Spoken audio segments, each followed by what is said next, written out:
आगे बढ़ते हैं। हमने देखा कि बीपी सिंह गवर्नमेंट ने 1989 में ये कह दिया कि हम 27% रिजर्वेशन फॉर ओबीसी लागू करेंगे। ठीक, 1989 में उन्होंने कहा था। तो बाद में क्या है, इन 1990 एक साल बाद और after 10 years of the recommendation, 1980 में रिकमेंडेशन दी थी मंडल कमीशन ने। तो VP Singh government had come to power in 1989 with the assurance that, उन्होंने अश्योर किया था ओबीसी तबके को कि अगर हम सत्ता में आ गए तो they will implement the 27% reservation. तो 27% रिजर्वेशन जो कि मंडल कमीशन ने कही थी उसको हम लागू करेंगे। ये बात कही बीपी सिंह गवर्नमेंट ने सत्ता में आने से पहले, और बाद में वो सत्ता में आ गई। ठीक है जी, अब क्या हुआ इन 1990, वही बात 10 साल बाद, after the recommendation by the Mandal commission, the declaration was made by BP Singh government, उन्होंने डिक्लेयर कर दिया क्या, for 27% reservation in government jobs for the OBC. हाँ भाई, हम ओबीसी के लिए क्या है 27% रिजर्वेशन सरकारी नौकरियों में। 27% जो किस में है, सरकारी नौकरियों में। ठीक है, देखो जी, जब रिजर्वेशन के ऊपर डिबेट होती है ना तो बहुत सी बातें कही जाती हैं। देखो जी, रिजर्वेशन तो 10 साल के लिए थी, देखो है ना, ऐसी ऐसी बातें कही जाएंगी। तो वो जो 10 साल के लिए रिजर्वेशन थी ना, वो थी पॉलिटिकल रिजर्वेशन जिसमें हम इलेक्शन लड़ते हैं। ठीक, तो हमको पता होना चाहिए बातों का। तो बाकी भी और भी चीजें हैं जिसमें 10 साल की प्रोविजन की गई थी, उसमें ये बात लिखी गई है कि आपने ये चीज देखनी है कि इससे रिजर्वेशन से वो तबका कितना आगे बढ़ा है। ठीक है जी, हम डिटेल में नहीं जाएंगे, अपने टॉपिक पर आते हैं। तो इन 1991 आपको पता है कि बीपी सिंह गवर्नमेंट जल्दी ही गिर गई थी। तो फिर जब कांग्रेस गवर्नमेंट थी तो उस समय आपको पता है 1991 से 1995 तक नरसिम्हा राव, पीवी नरसिम्हा राव हमारे देश के प्रधानमंत्री रहे। तो इन्होंने 2 changes were introduced by the Narasimha Rao government, Narasimha Rao government के द्वारा 2 चेंजेस इंट्रोड्यूस की गई। ठीक, वो क्या थी, ये वाली, इकोनॉमिक क्राइटेरिया वाज अडॉप्टेड, मतलब means preference to be given to the poor sections among the OBC in reservation. जब रिजर्वेशन देनी है तो ओबीसी में जो पुअर सेक्शन है उसको हमने प्रेफरेंस देनी है। ठीक है जी, extra 10% reservation to the economically backward sections of higher caste, जो अपर कास्ट है, जो हायर कास्ट है, उनके जो गरीब लोग हैं, गरीब जनता है, उनको 10% एक्स्ट्रा रिजर्वेशन, मीन ओबीसी में से नहीं, मीन 50% वाली सीलिंग से बाहर extra 10% reservation economically backward section को देनी है ऑफ हायर कास्ट। ये बातें इस गवर्नमेंट ने कही, पर मैटर फिर कहां पहुंच गया, कोर्ट में। अब देखो क्या हुआ, मैटर रीच द कोर्ट, मतलब सुप्रीम कोर्ट के पास चला गया है मुद्दा।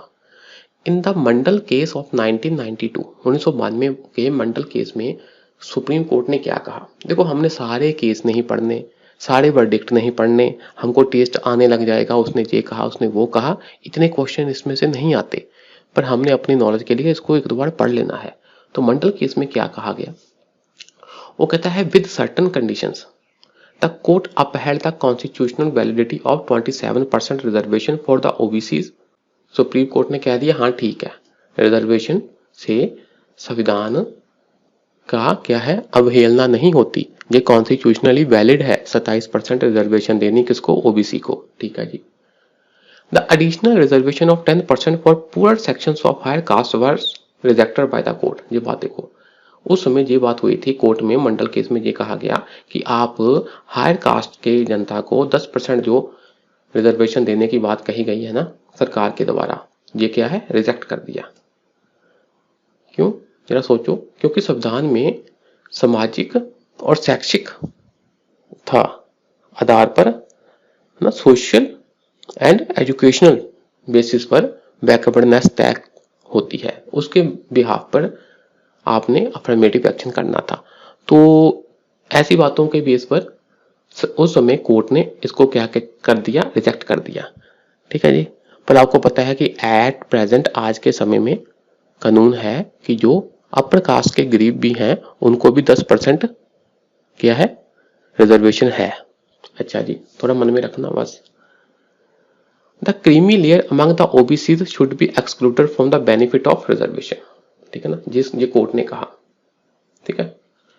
और कुछ ये क्या क्या कहा कि क्रीमी लेयर को नहीं देने बेनिफिट, जो ओबीसी में संपन्न तबका है उसको आपने बेनिफिट नहीं देने रिजर्वेशन के, ठीक है जी। ये कोर्ट ने कही ये बातें, कुछ कुछ और बातें पढ़ लेते हैं, आपने ये बात याद रखनी है, कोर्ट ने बातें कही इसका मतलब ये नहीं कि वो कानून बन गए, वो कोर्ट की राय है, ठीक। तो ठीक है जी, मंडल केस। अच्छा जी, अब देखो, no reservation in promotions, promotion में रिजर्वेशन नहीं देनी, reservation should be only in the appointments, शुरुआती अपॉइंटमेंट के तौर पर उस स्टेप पर ही आपने रिजर्वेशन देनी है, and not in the promotions, उसके बाद सब्सिक्वेंट स्टेजेस पर आपने रिजर्वेशन नहीं देनी। ये क्या है, कोर्ट ने कहा। Limit of 50% on the total reservation, जो टोटल रिजर्वेशन है वो 50% से कम ही रहनी चाहिए, except in some extraordinary situations, जब तक कि कोई एक्स्ट्रा ऑर्डिनरी कंडीशंस ना आ जाए, ठीक है जी। मतलब कभी कभी आप 50% की लिमिट को क्रॉस कर भी सकते हो, ये बात है।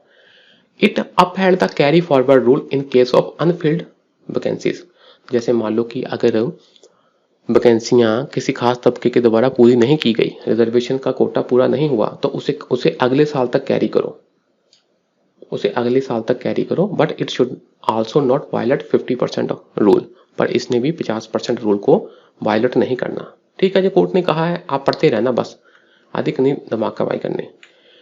There should be a permanent statutory body for the examination of complaints related to over exclusion and under exclusion, under inclusion in the list of OBC।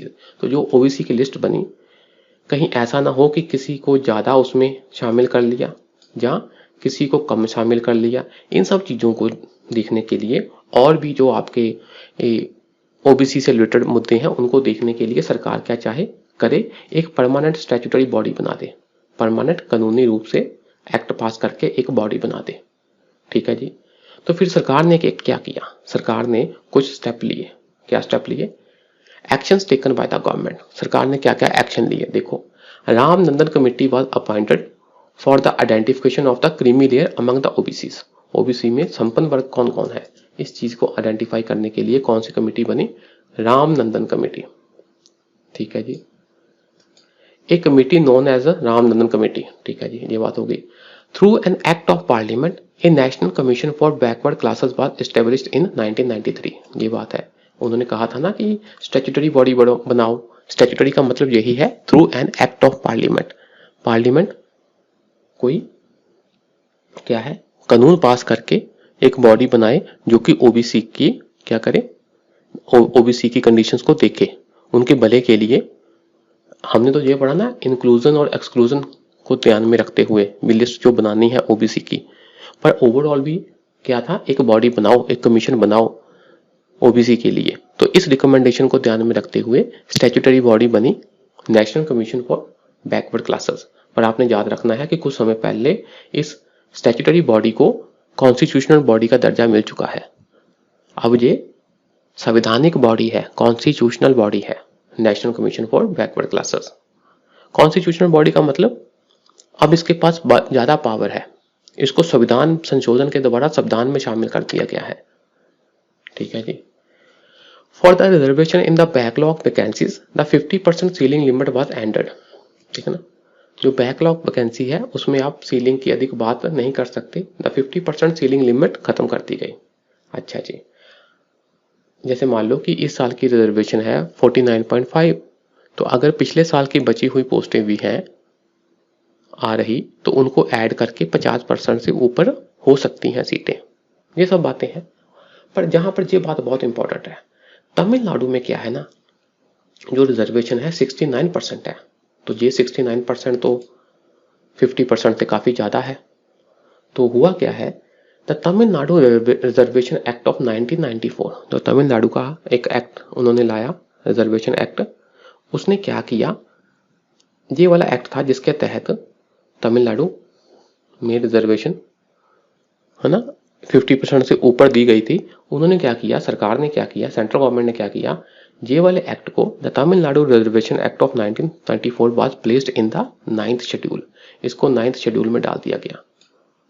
हमने पढ़ा कि 9th शेड्यूल क्यों सरकार ने बनाया था, ताकि इसमें डाला गया कानून आप उसको चैलेंज नहीं कर सकते। हालांकि बाद में सुप्रीम कोर्ट ने कहा था कि हाँ भी इसको भी चैलेंज किया जा सकता है, पर फिर भी 9th शेड्यूल में जब आप कोई कानून डाल देते हो, इसका मतलब इसको आसानी से चैलेंज नहीं किया जा सकता। By the 76th amendment act of 1994, ठीक है जी, 1994 में, ठीक, संविधान के 76th अमेंडमेंट के द्वारा जो तमिलनाडु रिजर्वेशन वाला एक्ट था उसको 9th शेड्यूल में डाल दिया गया। क्यों? So as to protect this act from judicial review, ताकि इस एक्ट को हम जुडिशियल रिव्यू से प्रोटेक्ट कर सकें। हम मतलब सरकार। क्यों? दिस हैज प्रोवाइडेड, क्योंकि इस एक्ट ने क्या किया था, देखो, फॉर 69% ऑफ रिजर्वेशन, ठीक है ना, कितनी परसेंट? 69, मतलब 50% से काफी ज्यादा। 50% सीलिंग थी, उससे भी ज्यादा, क्योंकि हमने ये भी पढ़ा कि 50% की सीलिंग को भी पार किया जा सकता है अगर सिचुएशन एक्स्ट्रा ऑर्डिनरी है तो। ये बात हो गई। आगे है जी abolition of untouchability, fundamental rights. Untouchability का क्या है? अबॉलिशन कर देना, खात्मा। कॉन्स्टिट्यूशनली, मतलब खुद संविधान में ये बात लिख दी गई है क्या, कि under article 17 untouchability is abolished, कि हम अनटचेबिलिटी, छुआछूत को खत्म करते हैं। आने वाली सरकारों के ऊपर नहीं छोड़ा गया काम, उसी समय संविधान में ये बात लिख दी गई। It prohibits untouchability in any form, किसी भी फॉर्म में अनटचेबिलिटी की प्रैक्टिस नहीं कर सकते आप, किसी भी फॉर्म में। अगर करोगे तो वो जुर्म माना जाएगा, तो उसकी सजा है। अर्लियर इन 1955, तो सरकार ने, पार्लियामेंट ने इस आर्टिकल के तहत एक कानून बनाया था 55 में। Parliament had made the untouchability offence act 1955, untouchability act बना दिया था, ठीक है जी। पर बाद में 1976 में सरकार ने क्या किया, इस एक्ट को अमेंड कर दिया। इसको अमेंड कर दिया और उसका नाम क्या रख दिया, renamed as the protection of civil rights act 1955, protection of civil rights act. तो क्वेश्चन आएगा आपको कि protection of civil rights act किससे डील करता है, तो वो अनटचेबिलिटी से, ठीक है ना। अच्छा जी, तो अमेंड करके क्या हुआ, अमेंड करके क्या हुआ, the new act has enlarged the scope of the above act, तो जो पहले एक्ट था, कानून था, उसका स्कोप और बड़ा कर दिया। And more stringent penal provisions were made, ठीक है ना। अब क्या है, और सख्त कानूनी प्रोविजंस उसमें रखी गई, मीन ये कानून और सख्त कर दिया गया, है ना। ये बात हो गई। आगे बात आती है जी अनटचेबिलिटी का क्या मतलब हुआ। अनटचेबिलिटी का लिटरल मीनिंग तो ये निकलता है ना, छुआछूत भी। ऐसा है कि किसी ने किसी को हाथ लगा दिया तो वो कहेगा देखो जी मेरे साथ अनटचेबिलिटी की, तो ही आप इसको अनटचेबिलिटी एक्ट मानोगे। तो असली बात यह है कि ये जो अनटचेबिलिटी की टर्म है वो हमारे संविधान में ना, जो अबव एक्ट है, कौन सा, protection of civil rights act, इसमें ये चीज डिफाइन नहीं की गई, ये चीज परिभाषित नहीं की गई। हाँ, मैसूर हाई कोर्ट ने एक बार इसके बारे में कुछ बातें कही थी। वो क्या कही थी? कोर्ट ने कहा था, the subject matter of article 17 is not untouchability in its literal और ग्रामेटिकल सेंस। ये नहीं है कि किसी ने किसी को हाथ लगाया और वो अछूत हो गया तब ही हम कहेंगे ये अनटचेबिलिटी की प्रैक्टिस है। अनटचेबिलिटी शब्द के अंदर बहुत और चीजें भी आती हैं, जैसे but the practice as it had developed historically in the country, हमारे देश में अनटचेबिलिटी की प्रैक्टिस, जैसे आप सोचो कैसे भी, किसी का अछूत का साया पड़ने से आप भ्रष्ट हो गए, वो भी इसी में आएगा। आप कास्ट के नाम पर क्लास में, स्कूल में, कहीं जगह भी भेदभाव करोगे, वो भी अनटचेबिलिटी में आएगा। It refers to the social disabilities, कैसी? इस तालाब से दलित पानी नहीं पी सकते, अपर कास्ट के एरिया से दलित या ऐसे लोग घोड़े की सवारी पर नहीं जा सकते, जहां उनकी बारात में दूल्हा घोड़े पर नहीं चढ़ सकता, जहां दलित लोग जब अपर कास्ट एरिया से गुजरे तो अपनी चप्पल हाथ में उठाकर चले, या जो बड़ी टर्बन है या जो टर्बन आपके अपर कास्ट होने का प्रतीक है, वो टर्बन, वो पगड़ी दलित लोग नहीं पहन सकते। तो ऐसी ऐसी जो प्रैक्टिसेस हैं, ठीक है। तो जो सोशल डिसेबिलिटी है, सामाजिक रूप से डिसेबिलिटी, ये काम नहीं कर सकते, इम्पोज्ड ऑन सर्टन क्लासेस, कुछ खास प्रकार की क्लासेस, कुछ खास प्रकार की जातियों पर जो थोपी गई हैं चीजें। जैसे कोई अपर कास्ट जा रहा है तो लोअर कास्ट वाले ने उसको सलाम करना ही करना है, कुछ ऐसी चीजें। Of persons by reason of their birth in certain caste, ठीक है ना। जैसे किसी का जन्म हो गया किसी खास जाति में, शेड्यूल कास्ट में, तो आप उनके ऊपर कुछ रिस्ट्रिक्शंस लगा देते हो। मैंने कुछ रिस्ट्रिक्शंस पढ़े, बताइए आपको। तो ऐसी चीजें जो पहले से चलती आ रही थी, भेदभाव वाली, जो कि किसी का, इसका कारण क्या था कि हाँ भी तुम इस जाति में पैदा हुए हो तो इसलिए तुम्हारे ऊपर जे कंडीशंस लगती हैं। तो वो सारी चीजें खत्म कर दी गई किसके द्वारा? इस आर्टिकल के द्वारा, आर्टिकल 17 के द्वारा। तो वही बात है कि अनटचेबिलिटी का मतलब सिर्फ अनटच नहीं है, भी आपने मुझे टच नहीं करना, इसका मीनिंग ब्रॉड है। वो सारी प्रैक्टिसेस जिसके द्वारा सोशल डिसेबिलिटीज दूसरे के ऊपर थोपी जाती हैं, ठीक है जी। Under the protection of civil rights act 1955, तो इस एक्ट के तहत कुछ और चीजें भी हैं। वो क्या? For the offences committed on the ground of untouchability, किसी ने किसी को जाति सूचक शब्द कह दिया या कोई और ऑफेंस कर दिया, ठीक, जिसका आधार अनटचेबिलिटी हो, तो अगर किसी ने क्राइम कर दिया ऐसा, तो उसके लिए क्या सजा है? इम्प्रिजनमेंट अप टू 6 months, 6 महीने तक आप जेल हो सकती है, ठीक, आपको, जिसने ये क्राइम किया। जहां आपको 500 रुपए जुर्माना हो सकता है या दोनों हो सकती हैं, ये बात है।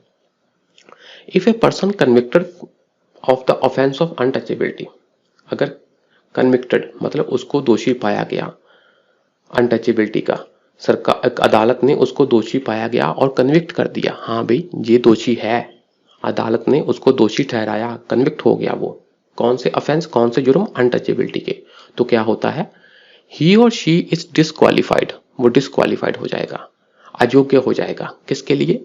For election to the parliament और स्टेट लेजिस्लेचर, एमपी और एमएलए के इलेक्शन के लिए वो डिस्क्वालीफाई हो जाएगा, ठीक है जी। तो कुछ चीजें और हैं, इसको भी देख लेते हैं। The following acts are declared as offences under the protection of civil rights act 1955। कुछ एक्ट्स और देख लें जिसको हम कह देते हैं कि ये क्या है? गुनाह है, ऑफेंस है under protection of civil rights act. वो क्या क्या है?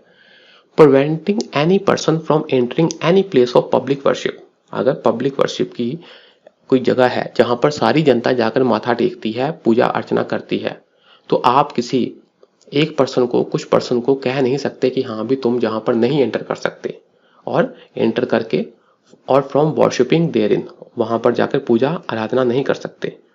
तो ये वाला एक्ट भी क्या है? क्राइम माना जाएगा, ऑफेंस माना जाएगा under protection of civil rights act के तहत। और देखते हैं जी, justifying untouchability on traditional, religious, philosophical और अदर ग्राउंड्स, अगर कोई ये कहता है कि अनटचेबिलिटी सही है और उसकी इस अपने इस सही बताने के आधार क्या बताता है वो भी, देखो जी ये तो हमारी परंपरागत रीत है, ये तो हमारा धर्म कहता है, ये तो फिलॉसफी कहती है, या किसी भी ग्राउंड पर अगर वो जस्टिफाई करता है अनटचेबिलिटी को, तो भी इस एक्ट के तहत वो ऑफेंस माना जाएगा, ठीक है जी। Denying access to any shop, hotel और प्लेसेस ऑफ पब्लिक एंटरटेनमेंट, ऐसी जगह जहां पर आम जनता जाकर खरीदारी कर सकती है, रह सकती है, जहाँ वहां पर इंटरटेन कर सकती है, जैसे कोई क्लब वगैरह हो गया, तो वहां पर आप अगर कहो कि एक पर्टिकुलर जाति के लोग वहां पर नहीं जा सकते, उनको वहां जाने से अगर आप रोकते हो, तो वो भी ऑफेंस है, ठीक है जी। Insulting a person belonging to schedule caste on the ground of untouchability, ठीक है, अनटचेबिलिटी के आधार पर किसी शेड्यूल कास्ट पर्सन को आप क्या करो? इंसल्ट करो, तो वो भी अनटचेबिलिटी के अंतर्गत ही आएगा, ठीक। Refusing to admit persons in hospitals, educational institutions और hostels established for public benefit, public benefit के लिए अगर कोई हॉस्पिटल बना है, कोई शैक्षिक अदारा है, इंस्टीट्यूशन है, जहाँ हॉस्टल्स बने हैं, तो वहां आप कहोगे कि एक पर्टिकुलर जाति वाले लोग नहीं एडमिट हो सकते, तो वो भी क्या है, ऑफेंस है। प्रीचिंग अनटचेबिलिटी डायरेक्टली और इनडायरेक्टली, और अगर आप अनटचेबिलिटी को प्रीच करो, आप किसी को सिखाओ भी अनटचेबिलिटी ये होती है, अपने बच्चे को, अपने रिश्तेदारों को, किसी को भी अगर सिखाओ कि तुम अपर कास्ट हो, तुम्हारा ये है कि तुम दूसरे से ऐसे बिहेव करो, मीन कैसा बिहेवियर, अनटचेबिलिटी वाला, तो वो भी क्या है, ऑफेंस है। ऐसी आप टीचिंग प्रीचिंग नहीं कर सकते। ये बात हो गई। रिफ्यूजिंग टू सेल गुड्स और render services to any person, ठीक है ना, आप कुछ चीज बेचने वाले जा रहे हो और कुछ सर्विस ऑफर करते हो और पर एक पर्टिकुलर सेक्शन को कह दो नहीं नहीं तुमको नहीं देनी, ठीक, तो ये भी क्या है, अनटचेबिलिटी है। ठीक, तो इसका मतलब अनटचेबिलिटी की जो डेफिनेशन है, अनटचेबिलिटी का स्कोप है वो काफी ज्यादा है। ठीक, तो ऐसा नहीं है कि बड़बड़ ही आपको जाति सूचक शब्दों से ही संबोधित किया गया हो। आपकी जाति के आधार पर अगर भेदभाव किया जा रहा है तो वो अनटचेबिलिटी में ही आएगा। ठीक है जी, तो आज के लिए इतना ही रखते हैं, बाकी नेक्स्ट क्लास में करेंगे। शुक्रिया जी, नमस्कार।